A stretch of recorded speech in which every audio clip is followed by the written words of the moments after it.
And now I'm finally able to, you know, I'm kind of free from those characters, and I'm able to control a lot more of my image, my perception, my character. It's me. It's really me now. It's no secret Beyonce and her beehives are not the ones to mess with, but it seems like Keri Hilson didn't get the memo. You see, after she released her infamous Beyonce diss track, she quickly went from being one of the most played artists in the world to barely getting any radio play and pulling awful numbers for her album. It got so bad that she completely gave up on music and went into hiding, but she's back and is now exposing how Beyonce allegedly used her power and influence in the industry to destroy her career.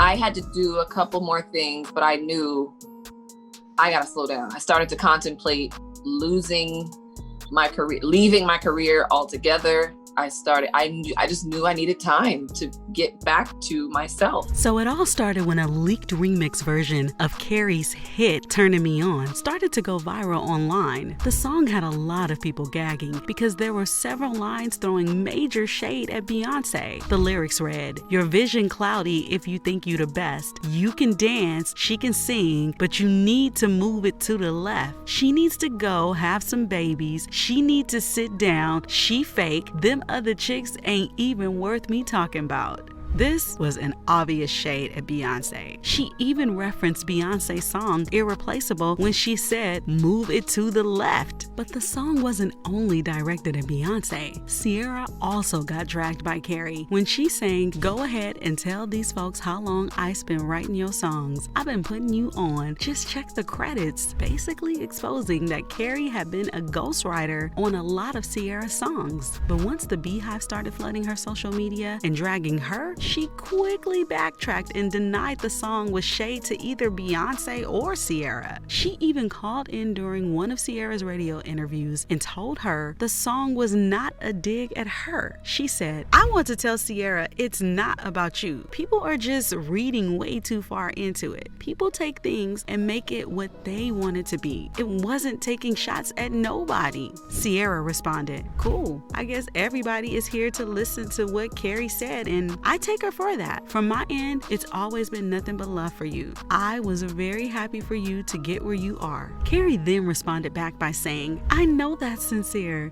It is the same coming from me when I tell you that I'm proud of you. I always meant that, and I always do mean that. I've watched it from ground zero with you. I'm not jealous of anybody's career. We are all like the same thing. Keisha's on my album. I've worked with Ciara many times. I'm a fan of Beyonce's." But obviously, people were not here for it because the lyrics were very direct. From her referencing lyrics from Beyonce's own song to bragging about writing Ciara's hit, it doesn't take a rocket science to know the song was a diss. But anyway, Keri exposed herself sometime after this when she refused to hold a Beyonce and Jay-Z's cover story for Juicy magazine. So in the video that surfaced online, she was asked to pose for the camera while holding a magazine, but she made a weird face before asking the interviewer, "Who is that?" and then rudely handed it back. Wanna hold the magazine?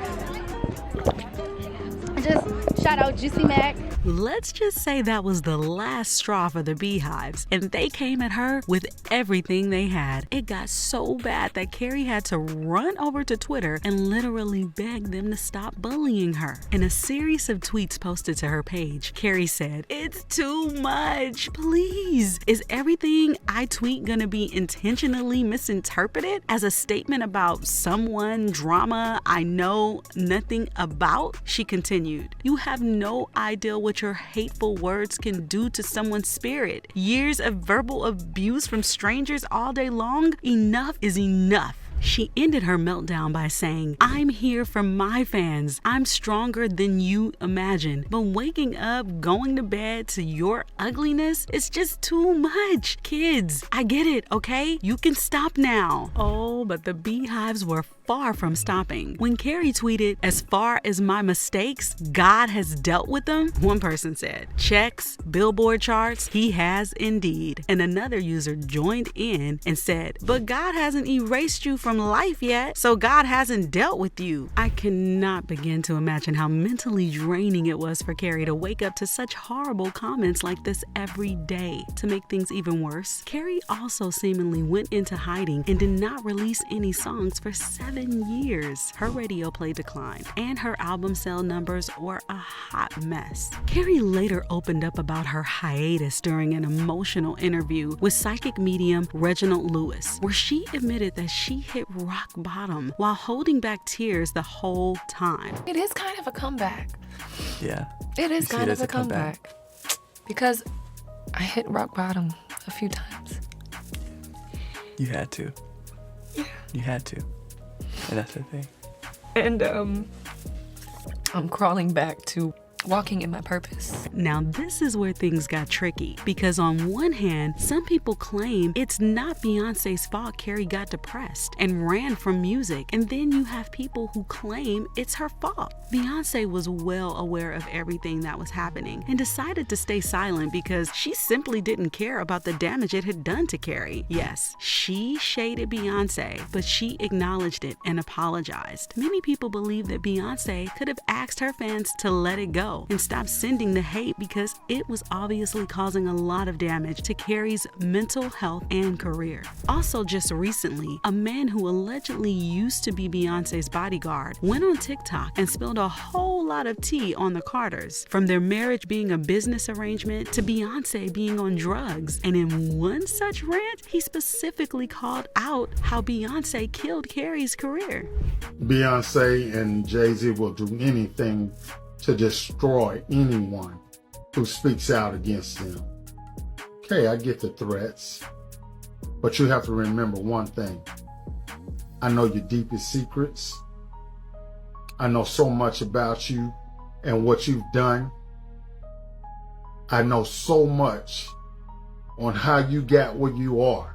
Beyonce, how you guys ended Keri Hilson's career because she said something about you. That's how hateful you guys are.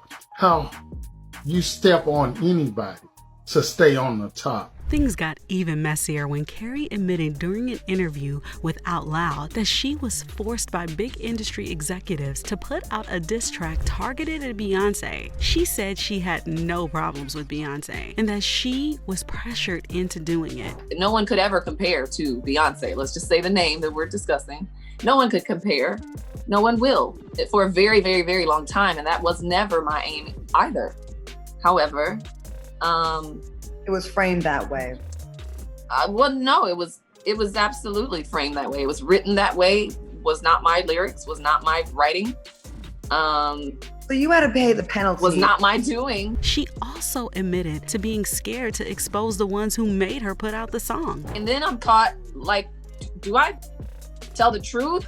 Do I expose them early in my career? I'm super young, super new. This is my first album. I'm so excited. It just soiled my whole dream. So I learned. You live and you learn. And just a year after this interview, Keri made another shocking revelation when she seemingly hinted at her and Beyonce squashing their feud. According to Keri, Beyonce reached out to her and they had a very deep conversation about what happened. She even described it as a moment of healing for the both of them. See, she actually has introduced herself. It was a gracious moment. I appreciated it. I feel like she understood what had happened, what had transpired, and there was a bit of healing in that moment when we met. And I think I take her as a very intuitive kind of soul, as am I. She also expressed her willingness to work with Beyonce. It would be probably a very fun experience to do that if she were open. But yeah, I do feel like she understood what that was all about. So yeah, she's amazing. I've always felt that way. That's the truth of the matter, but no one will believe that.